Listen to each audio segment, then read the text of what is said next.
नमस्ते दोस्तों। कई बार पेशेंट्स हमसे आकर पूछते हैं कि डॉक्टर, हमारी बियर्ड अच्छे से ग्रो नहीं हो पा रही है।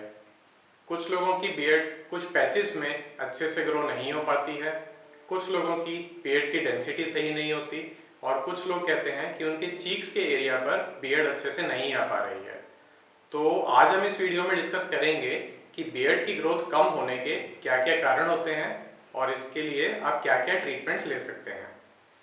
तो सबसे पहले हम डिस्कस करते हैं कि किस वजह से आपकी बियर्ड पूरी तरह ग्रो नहीं हो पाती। इसके मेनली दो रीजंस हैं।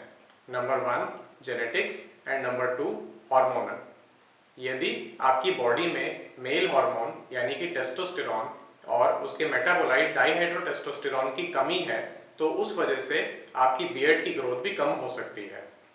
टेस्टोस्टेरॉन डेफिशिएंसी में बियर्ड की ग्रोथ कम होने के अलावा और भी कई तरह के साइन देखे जा सकते हैं, जैसे कि जेनिटल या प्यूबिक एरिया के हेयर की ग्रोथ स्पार्स होना, एक्सिलरी या बगलों के बालों की ग्रोथ कम होना, इसके अलावा भारी आवाज़ डेवलप नहीं होना और मस्कुलर डेवलपमेंट अच्छे से नहीं हो पाना। तो अगर आपकी बियर्ड की अच्छे से ग्रोथ नहीं हो पा रही है तो आपके डॉक्टर आपको अच्छे से एग्जामिन करके उसके बाद में अगर रिक्वायरमेंट लगती है तो आपकी हार्मोनल प्रोफाइल करवा सकते हैं, यानी कि आपके शरीर के हार्मोन लेवल्स की अच्छे से पूरी जांच करवा सकते हैं। ऐसा करवाने पर यदि सारे हार्मोन लेवल्स नॉर्मल आते हैं और उसके बाद भी बियर्ड की ग्रोथ कम रहती है तो उसका कारण है जेनेटिक्स यानी कि आनुवंशिक। तो इसके लिए हम क्या क्या ट्रीटमेंट कर सकते हैं।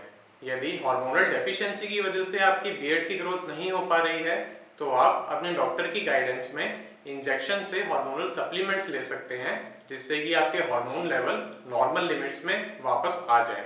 तो उससे आपकी बियर्ड की ग्रोथ भी नॉर्मलाइज हो जाएगी। लेकिन ध्यान रखें, ये इंजेक्शंस कभी भी अपने डॉक्टर के प्रिस्क्रिप्शन के बिना, अपने डॉक्टर की गाइडेंस के बिना खुद से ना लें। नेचुरल वे में टेस्टोस्टेरॉन लेवल इंक्रीज करने के लिए सबसे अच्छा तरीका है रेगुलर एक्सरसाइज करना, और यदि आप ओवरवेट हैं तो आपका वेट नॉर्मल लिमिट पे लाना। इससे आपका टेस्टोस्टेरॉन लेवल नेचुरली बूस्ट हो सकता है। डाइट पर अच्छे से ध्यान दें। डाइट में यदि प्रोटीन की डेफिशिएंसी है या फिर कई तरह के माइक्रोन्यूट्रिएंट्स जैसे कि जिंक, बायोटिन, कैल्शियम, आयरन और इस तरह के माइक्रोन्यूट्रिएंट्स की अगर आपकी डाइट में डेफिशिएंसी है तो आपके हेयर की ग्रोथ पे इससे दुष्प्रभाव पड़ सकता है। अगर पतले या छोटे छोटे बाल आपके फेस पर मौजूद हैं तो उनकी ग्रोथ को स्टिमुलेट करने के लिए हम कई तरह की मेडिसिन और कई तरह की थेरेपीज यूज कर सकते हैं। आप मिनॉक्सिडिल को अप्लाई करके आपके हेयर की ग्रोथ को स्टिमुलेट कर सकते हैं। इसके अलावा डर्मा रोलर के यूज से भी इन्हें स्टिमुलेट किया जा सकता है। पीआरपी या प्लेटलेट रिच प्लाज्मा थेरेपी के थ्रू भी इन बालों की थिकनेस को बढ़ाया जा सकता है। लेकिन यदि हेयर की रूट्स ही मौजूद नहीं है या फिर हेयर फॉलिकल्स की डेंसिटी में कमी है और उस वजह से आपकी बियर्ड पैची नजर आती है तो उस केस में आपको नए फॉलिकल्स का ट्रांसप्लांट यानी कि बियर्ड एरिया में हेयर ट्रांसप्लांट ही हेल्प कर सकता है। मार्केट में आपको बहुत तरह के एक्सपेंसिव बियर्ड ऑयल्स मिलेंगे जो ऐसा क्लेम करते हैं कि इन्हें लगाने से आपके बियर्ड के हेयर की डेंसिटी इंक्रीज हो जाएगी। लेकिन ये सब ऑयल सिर्फ आपकी बियर्ड को स्मूथ और शाइनी लुक देने में ही हेल्प करते हैं, ये आपकी बियर्ड की डेंसिटी को इंक्रीज नहीं कर सकते। एक और बहुत इंपॉर्टेंट फैक्टर है बियर्ड की ग्रोथ में और वो है एज। कई बार 15-16 साल के या इवन 17-18 साल के लड़के हमारे पास आकर कहते हैं कि सर हमारी बियर्ड की पूरी तरह से ग्रोथ नहीं हुई है। तो ऐसे केसेस में हम सिर्फ उन्हें कहते हैं वेट एंड वॉच, यानी कि आप वेट कीजिए, क्योंकि बियर्ड की ग्रोथ आमतौर पर 18 से लेकर 22 या 23 साल की उम्र तक भी इंक्रीज होती रह सकती है। तो यदि आपकी उम्र कम है, आप टीनेज ईयर्स में ही हैं, तो आप वेट करें जब तक आपकी बियर्ड पूरी तरह डेवलप नहीं हो जाती। कई बार एज के साथ में ही कुछ पैचेस फिल इन होने लग जाते हैं। यदि एक स्पेसिफिक एज के बाद में आपकी बियर्ड की ग्रोथ मैक्सिमम लेवल तक पहुंच गई है, उसके बाद भी उस पर फर्दर ग्रोथ नहीं हो रही है और पैचेस रह गए हैं, तब आप ये सब ट्रीटमेंट ऑप्शंस कंसीडर कर सकते हैं। इसमें सबसे ज़रूरी समझने की बात यह है कि आपके बियर्ड की ग्रोथ केवल एक कॉस्मेटिक इशू है।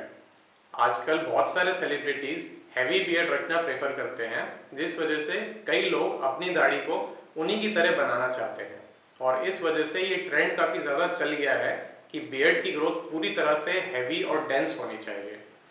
लेकिन इस बात का ध्यान रखें कि हर व्यक्ति की, हर इंसान की अपनी अलग पर्सनैलिटी होती है और किसी एक ट्रेंड के पीछे भागकर आप किसी एक चीज़ के बारे में ऑब्सेस ना करें। यदि नेचुरल वे में आपकी बियर्ड हैवी ग्रो होती है तो अच्छी बात है, लेकिन अगर नेचुरली आपकी बियर्ड थोड़ी सी लाइट रहती है या थोड़ी पैचेस में ग्रो होती है और आप अदरवाइज हेल्दी हैं और आपको और किसी तरह की कोई प्रॉब्लम नहीं है, तो इस चीज़ के पीछे ऑब्सेस होकर आप खुद में आत्मविश्वास की कमी ना आने। चलिए, उम्मीद करते हैं इस वीडियो से आपको कुछ लाभदायक जानकारी मिली होगी। यदि आपको स्किन और हेयर रिलेटेड वीडियोस पसंद हैं तो हमारे चैनल को सब्सक्राइब करें, और यदि आपको ये वीडियो पसंद आया तो इसे लाइक और शेयर करें। Thank you.